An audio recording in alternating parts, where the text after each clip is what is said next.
नमस्कार, स्वागत आहे आपलं लोकपालक न्यूज चॅनलमध्ये। सध्या आपण बदलापूर बारवी डॅम रस्त्यावर आहोत। बदलापूर बारवी डॅम रस्त्याचं गेल्या अनेक दिवसापासून काँक्रिटीकरणाचं काम सुरू आहे, परंतु हे काम संथ गतीने सुरू असल्यामुळे नागरिकांना या रस्त्यावरून प्रवास करताना विविध समस्यांना या ठिकाणी सामोरे जावं लागतंय।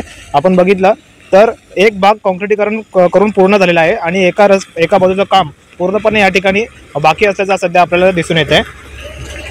वाहन चालकांना विविध समस्यांना त्यामुळे या ठिकाणी सामोरं जावं लागतंय। आता देखील एक मोठमोठे वाहने या ठिकाणी प्रवास करत असताना आपल्याला दिसून येत आहेत आणि रात्रीच्या वेळेस पथदिवे या ठिकाणी नसतात, त्यामुळे अपघात होण्याची देखील शक्यता या ठिकाणी निर्माण झालेली आहे। कारण एका बाजूस मोठमोठे खड्डे या ठिकाणी पडलेले आपल्याला दिसून येतात।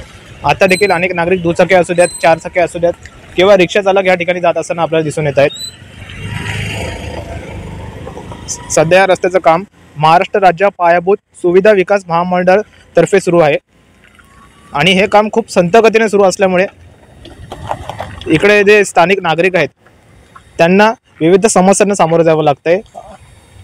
सध्या पावसाळा सुरू असल्यामुळे या खड्ड्यांमध्ये मोठ्या प्रमाणात पाणी साचून राहतं आणि मोठमोठी वाहने या ठिकाणी मुरबाडला जाण्यासाठी असू द्यात किंवा इतर काही ग्रामस्थ जे आहेत ते मुरबाडला जाण्यासाठी असू द्यात किंवा इतर काही गावांमध्ये जाण्यासाठी या रस्त्याचा वापर करत असतात आणि त्यांना विविध त्रासाला सामोरं जावं लागतं यामुळे, आणि अपघात देखील या ठिकाणी मोठ्या प्रमाणात झालेले आहेत।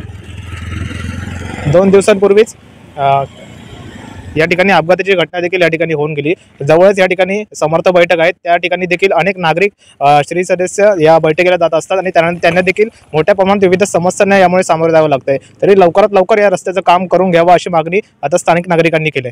Cameraman Ronak तडवीसह Rutikesh Rokade, लोकपालक news, Badlapur.